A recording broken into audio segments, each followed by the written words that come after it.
Assalamualaikum warahmatullahi wabarakatuh. Anak-anakku sekalian yang saya cintai dan saya banggakan, untuk video kali ini nanti kita akan membahas tentang lambang unsur, rumus kimia, dan persamaan reaksi. Di bab ini nanti kalian harus memahami tentang bagaimana menuliskan lambang unsur, rumus kimia, dan juga persamaan reaksi.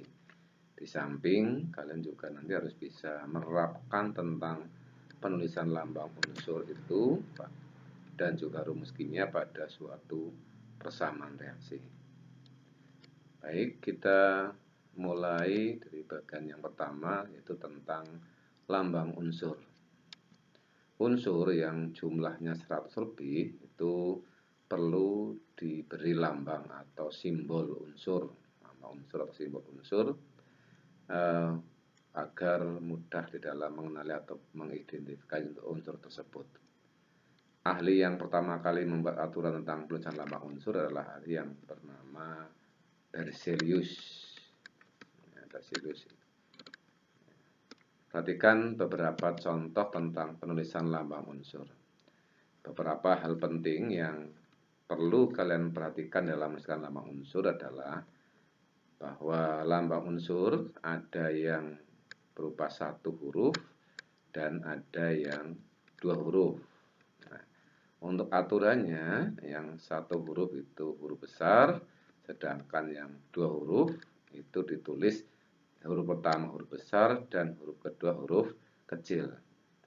Kedua, bahwa lambang unsur itu diambilkan dari nama asli dari unsur tersebut atau nama latinnya. Ya, kalau pada contoh ini ditulis hanya 1 nama, itu berarti nama Indonesia dan nama latinnya sama. Ya, aluminium, nama Indonesia aluminium, nama latin juga aluminium. Sehingga diambilkan dari huruf pertama A, ya, pertamanya A ditambah huruf kedua L. Kalau aluminium itu harus menggunakan 2 huruf, maka si lambang unsur aluminium adalah Al. Contoh lain yang nama Indonesia dan nama latinnya berbeda, contohnya besi. Nama Indonesianya besi, tapi nama latinnya adalah ferrum, maka yang dipakai nama latin. Pada nama latin besi, ferrum, itu huruf pertamanya F, ya. Karena besi itu lambangnya 2 huruf, maka tampilkan huruf pertama huruf F dan huruf kedua huruf E, maka lambang unsur besi adalah Fe dan seterusnya. Ya, kalau yang 1 huruf berarti hanya diambilkan dari huruf pertama saja. Ini contoh kalium, tulisannya K, maka lambang unsur kalium adalah K. Selanjutnya kita akan bahas tentang rumus kimia. Nanti kita bahas baik rumus kimia unsur maupun rumus kimia senyawa. Untuk rumus kimia unsur, ya, itu ditentukan dari jenis partikel unsur. Ya, yang pertama, kalau unsur itu partikel terkecilnya berupa atom, otomatis nanti rumus kimia unsur sama dengan lambang unsurnya. Contoh misalnya karbon, ya, karena ini partikelnya berupa atom, maka rumus kimia karbon sama dengan lambang unsurnya yaitu C. Demikian juga kalsium, rumus kimianya sama dengan lambangnya yaitu Ca. Tembaga lambangnya Cu, lambang unsurnya Cu, maka rumus kimia juga Cu. Itu untuk unsur yang partikelnya berupa atom, maka rumus kimia unsur sama dengan lambangnya.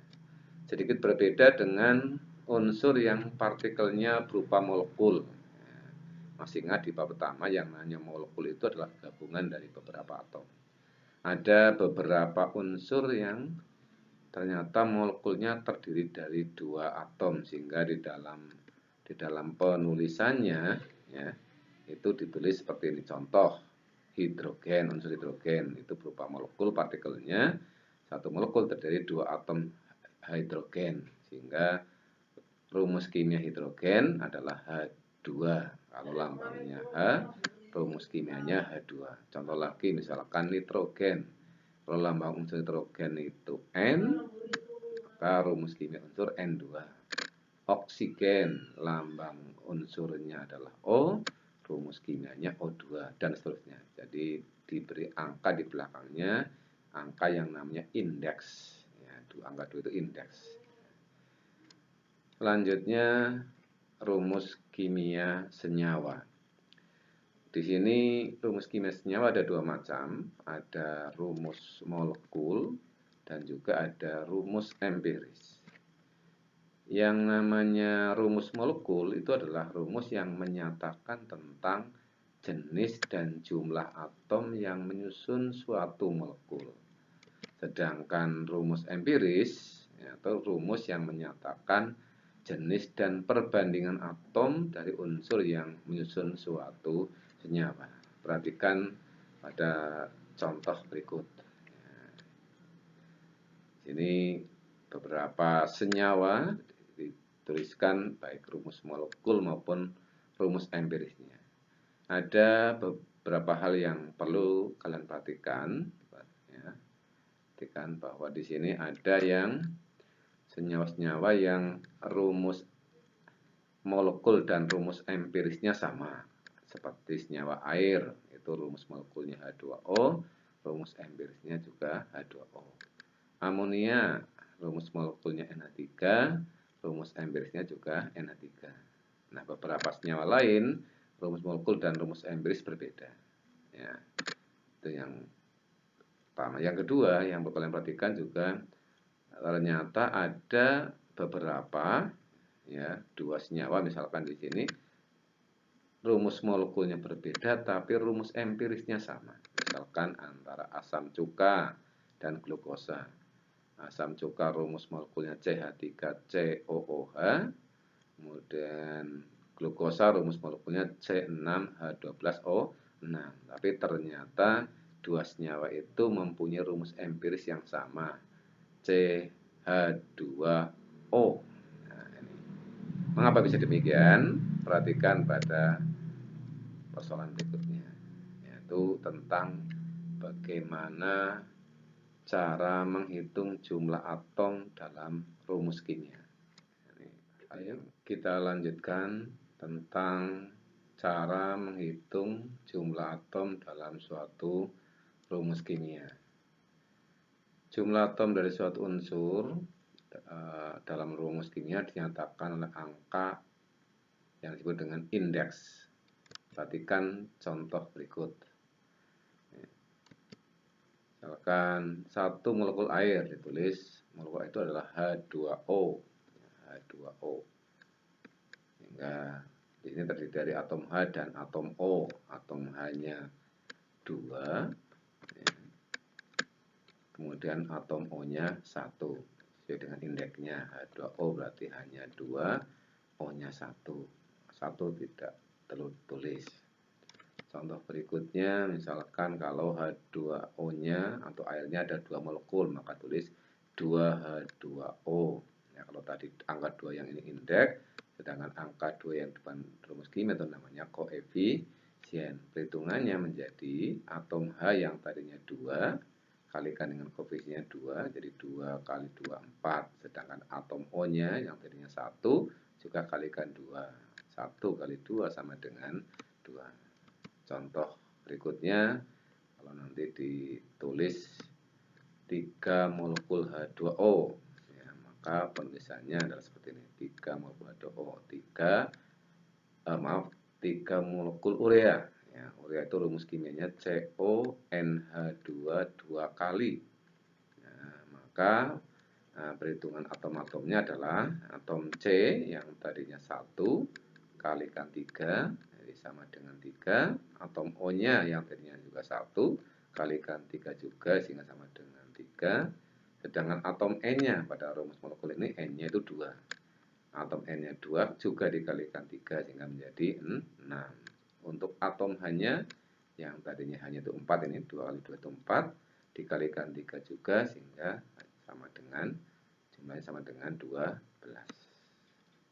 Selanjutnya tentang cara membuat rumus empiris. Langsung saja saya beri contohnya. Misalkan ini diketahui bahwa rumus molekul glukosa itu adalah C6H12O6. Nah, bagaimana dengan rumus empiris glukosa? Nah, cara menentukan rumus empirisnya gini. Pertama-tama tentukan dulu perbandingan atom yang ada pada senyawa tersebut. Pada glukosa C6H12O6, maka perbandingan atom C dengan atom H dan atom O-nya adalah 6:12:6 sesuai dengan indeksnya masing-masing. Nah, selanjutnya perbandingan atom yang ada ini kemudian kita sederhanakan dengan cara masing-masing angka ini kita bagi dengan 6 sehingga menjadi 6 bagi 6 itu 1, 12 bagi 6 2, dan 6 bagi 6 1. Ya, kemudian kita dapatkan perbandingan yang sederhana dari atom C, atom H dan atom O adalah 1:2:1, sehingga diketahui bahwa rumus empiris dari glukosa adalah CH2O. C-nya 1, H-nya 2, O-nya 1.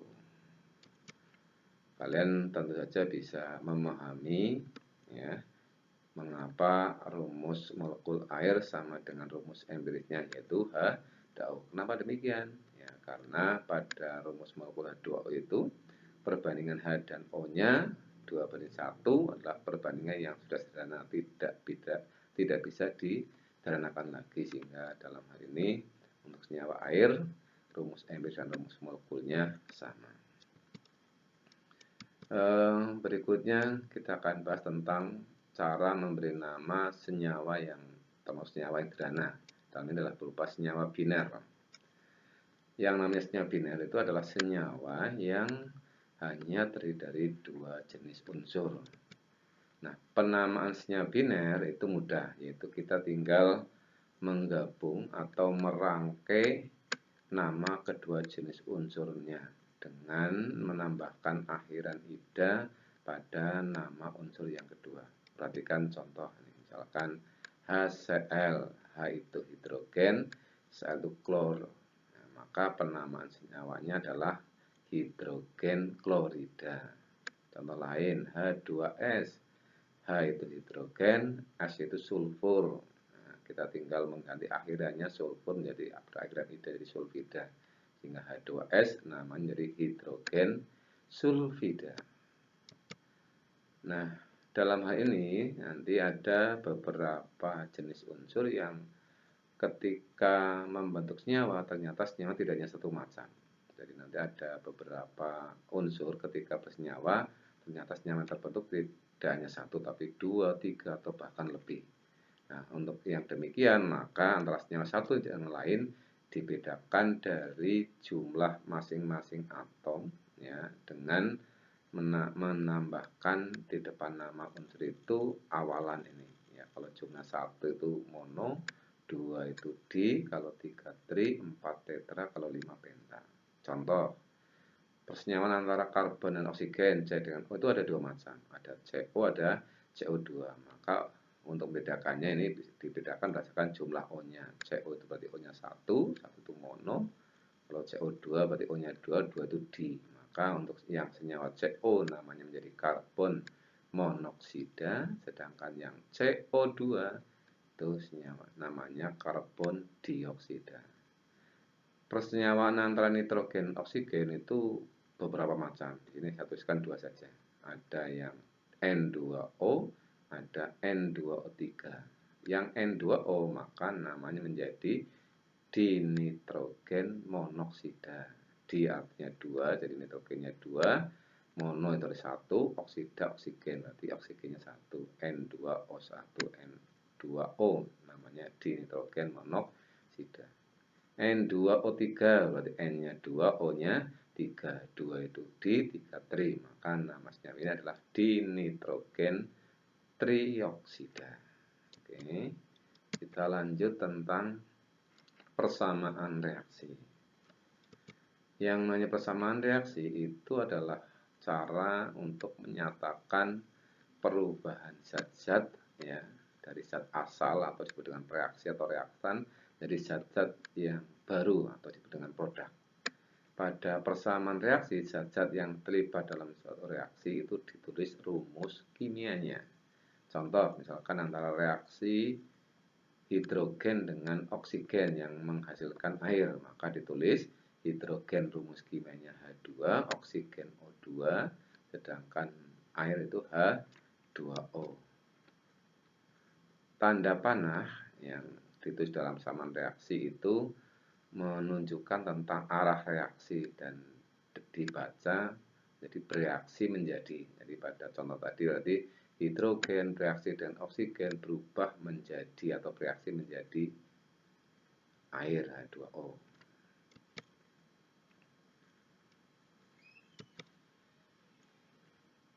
Zat-zat yang ditulis di sebelah kiri tanda panah atau di ruas kiri itu disebut dengan preaksi atau disebut dengan reaktan, dan zat yang sebelah kanan tanda panah atau ruas kanan disebut dengan zat hasil atau produk. Sedangkan angka yang ditulis di depan rumus kimia, ini H2 itu depannya ada angka 2, O2 depannya ada angka 1, tidak tulis angka 1, dan H2 depannya angka 2. Angka-angka itu disebut dengan istilah koefisien. Sebuah persamaan reaksi akan lebih lengkap kalau kemudian dituliskan juga simbol yang menunjukkan tentang wujud zat. Ya, kalau pada reaksi itu ada simbol S, itu menandakan bahwa zat itu wujudnya padat. S itu solid, artinya padat. Kalau pada zat itu di belakangnya ada simbol L, seperti ini H2O itu simbolnya L, itu dari kata liquid, artinya bahwa zat itu adalah bentuknya cair. Kalau yang simbolnya G ini seperti ini, G, H2OG, O2G itu artinya bahwa zat itu wujudnya gas. Pada contoh lain nanti barangkali ada simbol Ag, ya, itu dari kata aqueous, artinya bahwa zat itu wujudnya berupa larutan. Beberapa hal yang perlu diperhatikan dalam persamaan reaksi adalah bahwa persamaan reaksi harus ditulis dalam bentuk persamaan reaksi yang setara. Setara itu artinya bahwa jumlah atom di ruas kiri harus sama dengan jumlah atom ruas kanan. Contoh, ya, H2 plus O2 menjadi H2O. Ya, dalam ini reaksi yang belum setara.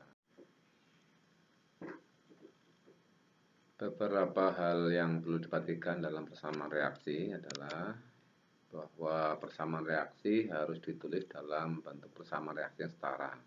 Artinya bahwa jumlah atom ruas kiri harus sama dengan ruas kanan. Perhatikan contoh berikut. Misalkan pada contoh H2O ya, plus O2 menjadi H2O.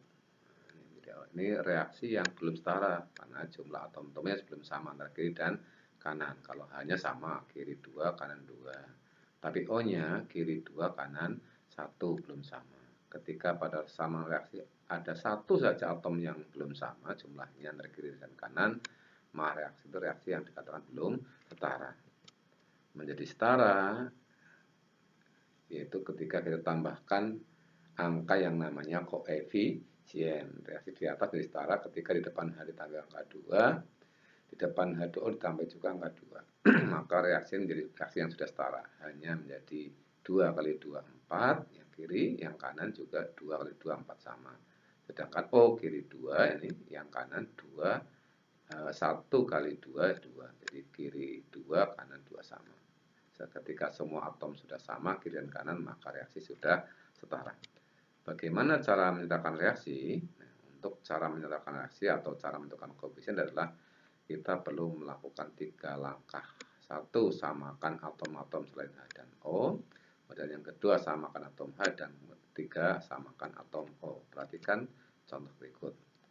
Pada persamaan reaksi CH4 plus O2 menjadi CO2 plus H2, untuk menyetarakannya adalah pertama, samakan selain atom H dan O. Pada contoh ini selain H dan O ada atom C. Ternyata atom C sudah sama kiri dan kanan. Kiri 1, kanan 1 sudah sama. Maka C tidak perlu disamakan. Tinggal lanjutkan langkah kedua, samakan atom H. Sementara yang ada H kiri 4, ini C4 tadi hanya 4, sedangkan yang kanan baru 2, maka biar sama yang kanan kalikan 2 sehingga muncul koefisien 2 di sini. Tinggal terakhir samakan atom O. kiri 2, ya kanan 2. Oh ternyata atom-nya sudah sama, sehingga reaksi di atas sudah setara dengan cara ini, ya, menambahkan angka di depan H2 adalah 2. CH4 plus O2 menjadi CO2 plus 2O. Reaksi ini sudah setara. Selanjutnya tentang apa fungsi koefisien. Nah, perhatikan baik-baik bahwa koefisien reaksi itu menyatakan perbandingan jumlah partikel yang ada pada reaksi tersebut. Nah, jumlah partikel dari zat-zat yang ada yang terlibat dalam reaksi tersebut. Contoh, 2H2O plus O2 menjadi 2H2O. Nah, perbandingan koefisiennya adalah 2, ya, banding 1 banding 2. Maka perbandingan koefisien ini menyatakan perbandingan molekul. Artinya kalau H2-nya 2 molekul, O2-nya 1 molekul, nanti akan dihasilkan H2O sebanyak 2 molekul. Kalau H2-nya 4 molekul, ya, maka akan dibutuhkan O2 sebanyak 2 molekul, dan H2O-nya 4 molekul, dan seterusnya. Saya yakin kalian bisa menentukan sendiri. Contoh kedua, misalkan pada reaksi N2 plus 3H2 menjadi 2NH3. Di dalam reaksi ini perbandingan koefisiennya 1 banding 3 banding 2. Nah, perbandingan koefisien ini dipakai untuk menyatakan perbandingan molekul. Sehingga kalau N2-nya 1 molekul, berapa H2-nya? Betul, H2-nya 3 molekul, NH3-nya 2 molekul. Sama dengan perbandingan koefisien 1 banding 3 banding 2. Kalau diubah lagi misalkan N2-nya 2 molekul, maka berapa H2-nya? H2-nya ya berarti 2 kali 3, 6 molekul. Sedangkan NH3-nya 4 molekul, betul.